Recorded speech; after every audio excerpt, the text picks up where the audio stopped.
20. The one and only Ivan. The lady comes again. She brings an animal doctor with an awful smell and a dangerous looking bag. He spends an hour with Ruby, poking and prodding. He looks at her eyes, her feet, her trunk. When he's done with Ruby, he enters my cage. I wish I could hide under a knot tag like Bob. Instead, I do a nice loud chest beat, and after a moment, the doctor retreats, so the doctor backs off. We're going to need to put this one under, he says. I'm not quite sure what he means, but I strut around my cage feeling victorious anyway. No painting. No one asks me to paint today. No one asked Ruby to perform. There are no shows, no visitors, unless you count the protesters. Max stays in his office all day. More boxes. I wake up from a long morning nap. Bob is on my belly, but he isn't asleep. He's watching the ring, where 4 men are placing a large metal box. It's me-sized. What's that, I ask, still blurry from sleep. Bob nuzzles my chin. I believe that box is for you, my friend. I'm not sure what he means, me. Me? They brought in a bunch of boxes while you were sleeping. Looks to me like they're taking the whole lot of you, he says, casually licking a paw. Even Thelma. Taking, I repeat. Taking us where? Well, some to the zoo, probably. Others to an animal shelter where humans will try to find them homes. Bob shakes himself. So I guess all good things must come to an end, huh? His voice is bright, but his eyes are far away and sad. I'm going to miss your stomach, big guy. Bob shuts his eyes. He makes an odd noise in his throat. But what about you, I ask? I can't tell if Bob's just pretending to sleep, but he doesn't answer. I gaze at the huge shadowy box, and suddenly I understand how Ruby feels. I don't want to go into that box. The last time I was in a box, my sister died. Goodbye. Now, we still have quite a bit of book left, so we're not at the end quite yet. When George and Julia come that night, George doesn't get his mop or his broom. He gathers up his tools and belongings while Julia runs to my cage. This is my last night, Ivan, she says as she presses her palm to the glass. Mac fired my dad. Ooh, he lost his job. Tears slipped down her cheeks, but the zoo lady said maybe they'll have an opening there in a while, cleaning cages and stuff. I walk to the glass that separates us. I put my hand where Julia's is, palm to palm, finger to finger. My hand is bigger, but they're not so different. I'm going to miss you, Julia says, and Ruby, and Bob, but this is a good thing, really it is. You deserve a different life. I stared into her dark eyes and wish I had words for her. Sniffling, she goes to Ruby's cage. Have a good life, Ruby, she says. Ruby makes a little rumbling sound. She puts her trunk between the bars and touches Julia's shoulder. Where is Bob anyway, Julia asked. She looks around, under tables, in my cage, by the trash can. Dad, she calls, have you seen Bob? Bob?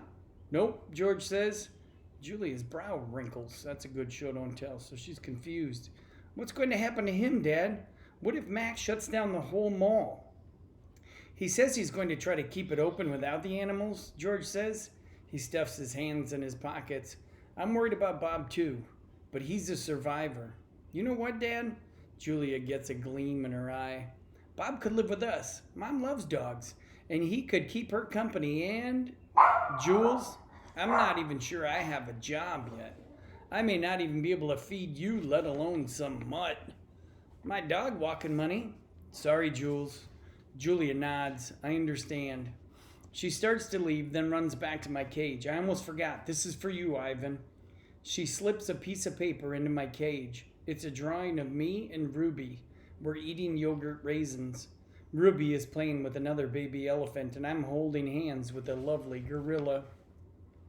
She has red lips and a flower in her hair, a look I always do in Julia's pictures. Or I look, as I always do in Julia's pictures, like an elegant fellow, but something is different about this drawing. In this picture, I'm smiling. So they have that picture. Can you guys see it? A little bit of a glare. Click. The door to my cage is propped open. I can't stop staring at it. My door, open. The giant box has been moved, and it's open too. The humans have pushed it up against my doorway. If I walk through my door, I enter the box. The zoo lady, whose name is Maya, is here again. Click, yogurt raisin. Click, tiny marshmallow. Click, ripe papaya. Ooh, fruit. Click, apple slice. After an hour, click after click, I look over at Ruby. She waits to see what I do. I touch the box. I sniff the dark interior where the ripe mango awaits. Click, click, click. I have to do it. Ruby is watching me from between the bars of her cage, and this box is the way out. I step inside. After I leave the box, I step back into my cage. I get an idea, a good one. I tell Bob he can sneak into my box with me and live at the zoo. Have you forgotten? I'm a wild beast, Ivan, he says, sniffing the floor for crumbs. I am untamed, undaunted. Bob samples a piece of celery and spits it out. Besides, they'd notice. Humans are dumb, but they're not that dumb. Respect. Ivan, Ruby says, do you think the other elephants will like me? I think they'll love you, Ruby. You'll be part of their family. Do you think the other gorillas will like you, Ruby asked. I'm a silverback, Ruby, a leader.